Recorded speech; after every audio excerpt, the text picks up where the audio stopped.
In the Christian Gospels, the ministry of Jesus begins with his baptism in the countryside of Roman Judea and Transjordan, near the river Jordan, and ends in Jerusalem, following the Last Supper with his disciples. The Gospel of Luke states that Jesus was about 30 years of age at the start of his ministry. A chronology of Jesus typically has the date of the start of his ministry estimated at around AD 27 to 29 and the end in the range AD 30 to 36. Jesus' early Galilean ministry begins when, after his baptism, he goes back to Galilee from his time in the Judean desert. In this early period he preaches around Galilee and recruits his first disciples who begin to travel with him and eventually form the core of the early church, as it is believed that the apostles dispersed from Jerusalem to found the apostolic sees. The major Galilean ministry, which begins in Matthew chapter 8, includes the commissioning of the 12 apostles, and covers most of the ministry of Jesus in Galilee.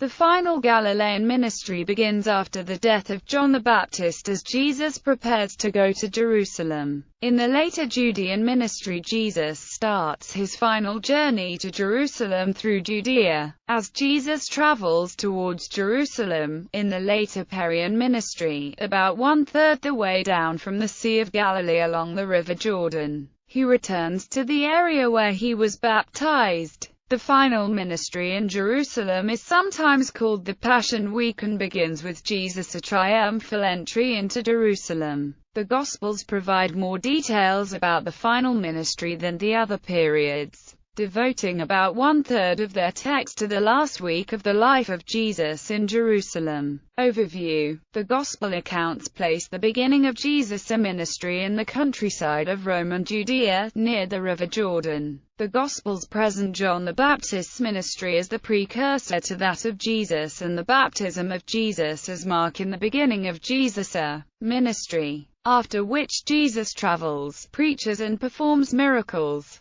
Jesus' baptism is generally considered the beginning of his ministry and the Last Supper with his disciples in Jerusalem as the end. However, some authors also consider the period between the resurrection and the ascension part of the ministry of Jesus. Luke chapter 3 verse 23 states that Jesus was about 30 years of age at the start of his ministry. There have been different approaches to estimating the date of the start of the ministry of Jesus. One approach, based on combining information from the Gospel of Luke with historical data about Emperor Tiberius, yields a date around 28-29 AD-CE, while a second independent approach based on statements in the Gospel of John along with historical information from Josephus about the temple in Jerusalem leads to a date around AD 27 to 29. In the New Testament, the date of the Last Supper is very close to the date of the crucifixion of Jesus.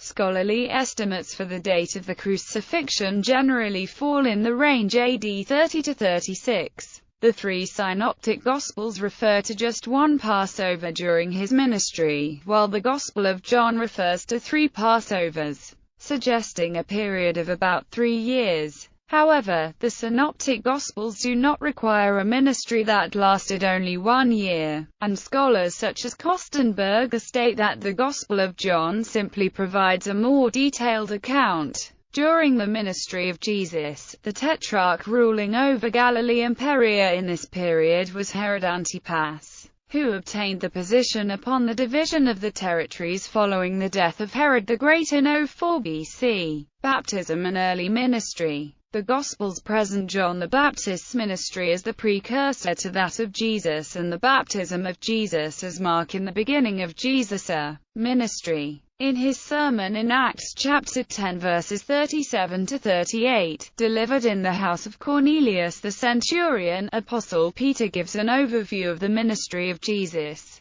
and refers to what had happened throughout all Judea, beginning from Galilee, after the baptism which John preached, and that Jesus, whom God anointed with the Holy Spirit and with power, had gone about doing good. John chapter 1 verse 28 specifies the location where John was baptizing as Bethany beyond the Jordan. This is not the village Bethany just east of Jerusalem, but the town Bethany, also called Bethabara in Perea. Perea is the province east of the Jordan, across the southern part of Samaria, and although the New Testament does not mention Perea by name, John chapter 3 verse 23 implicitly refers to it again when it states that John was baptizing in Enon near Salem, because there was much water there. First-century historian Flavius Josephus also wrote in the Antiquities of the Jews that John the Baptist was imprisoned and then killed in Machaerus, on the border of Perea. Luke chapter 3 verse 23 and Luke chapter 4 verse 1 indicate possible activities of Jesus near the Jordan River around the time of his baptism, as does the initial encounter with the disciples of John the Baptist in John chapter 1 verses 35 to 37, where 2 disciples heard him speak, and they followed Jesus. Assuming that there were 2 incidences of cleansing of the temple, which was located in Jerusalem, a possible reference to an early Judean ministry may be John chapter 2 verses 13 to 25. Ministry in Galilee. Early Galilean ministry. The early Galilean ministry begins when Jesus goes back to Galilee from the Judean desert, after rebuffing the temptation of Satan. In this early period, Jesus preaches around Galilee and, in Matthew chapter 4 verses 18 to 20, his first disciples encounter him, begin to travel with him and eventually form the core of the early church. A few villages in Galilee have been suggested as the location of Cana. The return of Jesus to Galilee follows the arrest of John the Baptist. The early teachings of Jesus result in his rejection at his hometown when in Luke chapter 4 verses 16 to 30 Jesus says in a synagogue, "No prophet is acceptable in his own country," and the people reject him. In this early period, Jesus' reputation begins to spread throughout Galilee. In Mark chapter 1 verses 21 to 28 and Luke chapter 4 verses 31 to 37, Jesus goes to Capernaum, where people are astonished at his teaching, for his word was with authority. In the exorcism at the synagogue in Capernaum episode, which is followed by healing the mother of Peter's wife, Luke chapter 5 verses 1 to 11 includes the first miraculous draught of fishes episode in which Jesus tells Peter, "Now on you will catch men." Peter leaves his net and, along with him, James and John, the sons of Zebedee, follows Jesus as disciples thereafter.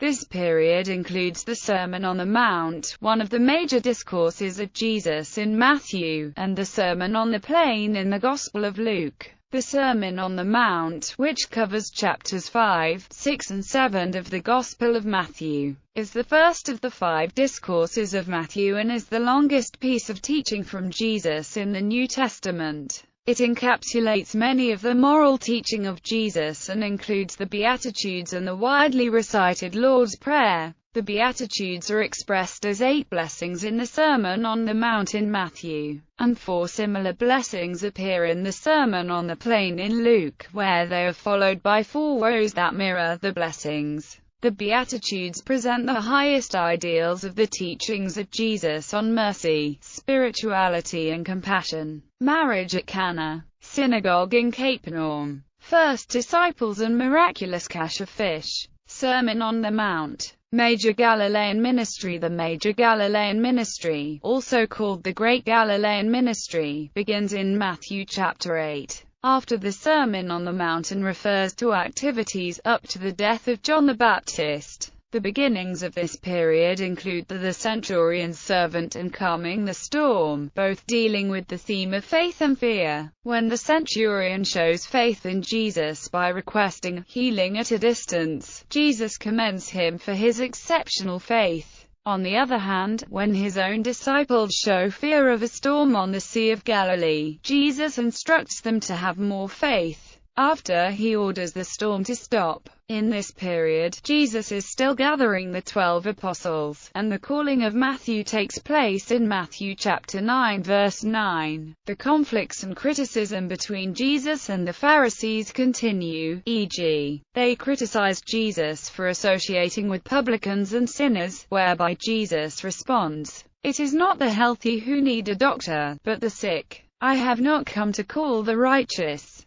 but sinners to repentance." Commissioning the 12 apostles relates the initial selection of the 12 apostles among the disciples of Jesus. Jesus goes out to a mountainside to pray, and after spending the night praying to God, in the morning he calls his disciples and chooses 12 of them. In the mission discourse, Jesus instructs the 12 apostles who are named in Matthew chapter 10 verses 2-3 to carry no belongings as they travel from city to city and preach. Separately, Luke chapter 10 verses 1-24 relates the 70 disciples, where Jesus appoints a larger number of disciples and sends them out in pairs with the missionaries' mandate to go into villages before Jesus' arrival there. In Matthew chapter 11 verses 2-6, 2 messengers from John the Baptist arrive to ask Jesus if he is the expected Messiah, or, "Shall we wait for another?" Jesus replies, "Go back and report to John what you hear and see. The blind receive sight, the lame walk." Following this, Jesus begins to speak to the crowds about the Baptist. This period is rich in parables and teachings and includes the parabolic discourse, which provides many of the parables for the kingdom of heaven. Beginning in Matthew chapter 13 verse 1, these include the parables of the sower, the tares, the mustard seed and the leaven, addressed to the public at large, as well as the hidden treasure, the pearl and drawing in the net. Calming the storm, 12 apostles, 70 disciples, Baptist's messengers. Final Galilean ministry. The final Galilean ministry begins after the death of John the Baptist, and includes the feeding the 5,000 and walking on water episodes, both in Matthew chapter 14. After hearing of the Baptist's death, Jesus withdraws by boat privately to a solitary place near Bethsaida, where he addresses the crowds who had followed him on foot from the towns, and feeds them all with 5 loaves and 2 fish, supplied by a boy. Following this, the Gospels present the walking on water episode in Matthew chapter 14 verses 22-23, Mark chapter 6 verses 45-52, and John chapter 6 verses 16-21 as an important step in developing the relationship between Jesus and his disciples at this stage of his ministry.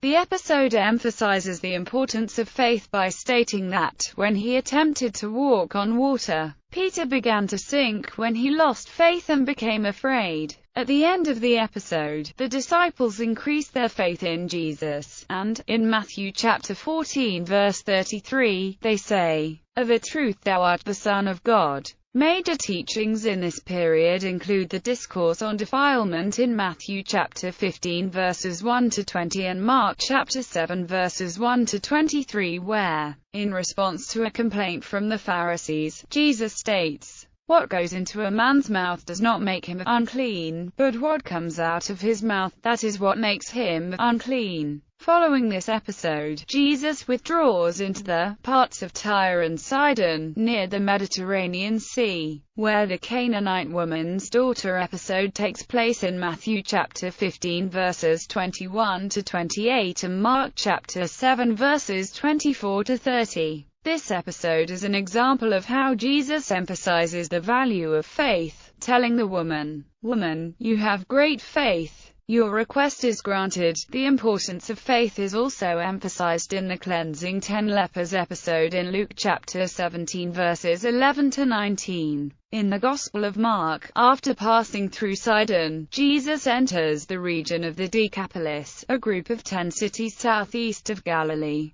where the healing the deaf-mute miracle is reported in Mark chapter 7 verses 31-37. After the healing, the disciples say, "He even makes the deaf hear and the mute speak." The episode is the last in a series of narrated miracles which builds up to Peter's proclamation of Jesus is Christ in Mark chapter 8 verse 29. Judea and Perea to Jerusalem. Later Judean ministry. In this period, Jesus starts his final journey to Jerusalem by going around Samaria, through Perea and on through Judea to Jerusalem. At the beginning of this period, Jesus predicts his death for the first time, and this prediction then builds up to the other 2 episodes. the final prediction being just before Jesus enters Jerusalem for the last time, the week of his crucifixion. In Matthew chapter 16 verses 21 to 28 and Mark chapter 8 verses 31 to 33, Jesus teaches his disciples that the Son of Man must suffer many things and be rejected by the elders,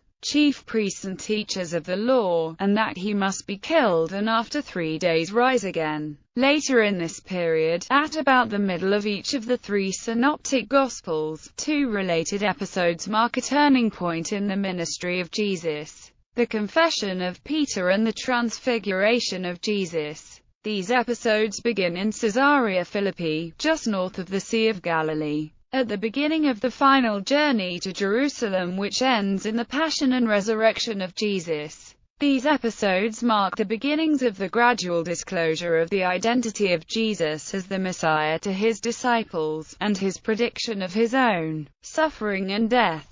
Peter's confession begins as a dialogue between Jesus and his disciples in Matthew chapter 16 verse 13, Mark chapter 8 verse 27 and Luke chapter 9 verse 18. Jesus asks his disciples, "But who do you say that I am?" Simon Peter answers him, "You are the Christ, the Son of the living God." In Matthew chapter 16 verse 17, Jesus blesses Peter for his answer, and states, "Flesh and blood hath not revealed it unto thee, but my Father who is in heaven." In blessing Peter, Jesus not only accepts the titles Christ and Son of God, which Peter attributes to him, but declares the proclamation a divine revelation by stating that his Father in heaven had revealed it to Peter. In this assertion, by endorsing both titles as divine revelation, Jesus unequivocally declares himself to be both Christ and the Son of God. In the Gospel of Matthew, following this episode, Jesus also selects Peter as the leader of the apostles, and states that, "Upon this rock I will build my church." In Matthew chapter 16 verse 18, Jesus then continues, "That thou art Peter, and upon this rock I will build my church." The word church, as used here, appears in the Gospels only once more, in Matthew chapter 18 verse 17, and refers to the community of believers at the time. Later Perian ministry following the proclamation by Peter. The account of the transfiguration of Jesus is the next major event and appears in Matthew chapter 17 verses 1 to 9, Mark chapter 9 verses 2 to 8 and Luke chapter 9 verses 28 to 36. Jesus takes Peter and 2 other apostles with him and goes up to a mountain, which is not named. Once on the mountain, Matthew states that Jesus was transfigured before them, his face shining as the sun, and his garments became white as the light. At that point, the prophets Elijah and Moses appear and Jesus begins to talk to them. Luke is specific in describing Jesus in a state of glory, with Luke chapter 9 verse 32 referring to, "They saw his glory. A bright cloud appears around him, and a voice from the cloud states,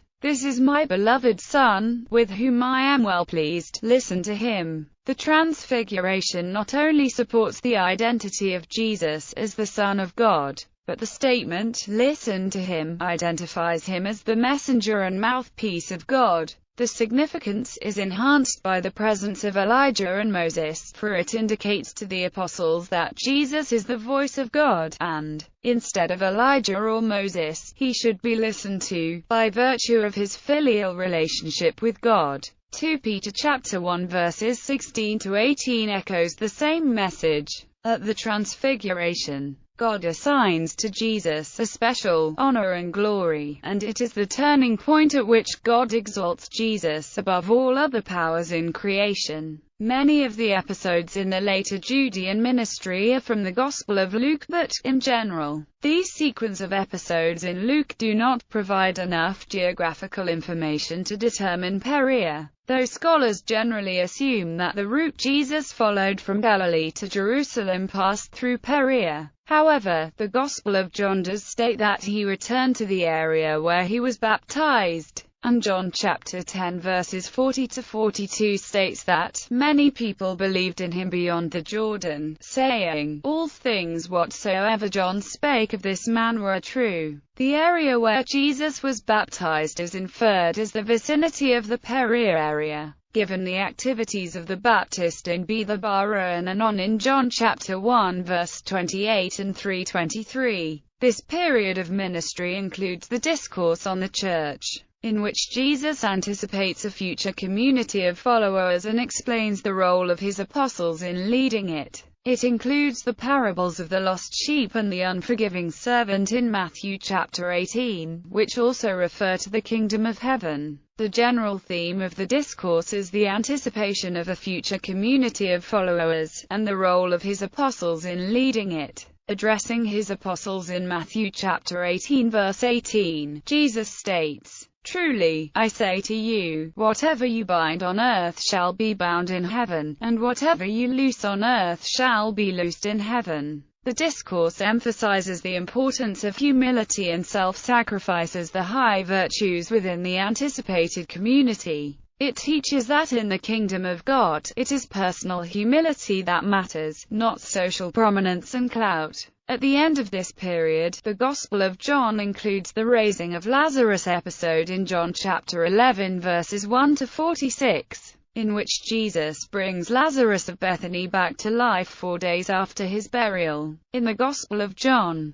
the raising of Lazarus is the climax of the 7 signs which gradually confirm the identity of Jesus as the Son of God and the expected Messiah. It is also a pivotal episode which starts the chain of events that leads to the crowd seeking Jesus on his triumphal entry into Jerusalem, leading to the decision of Caiaphas and the Sanhedrin to plan to kill Jesus.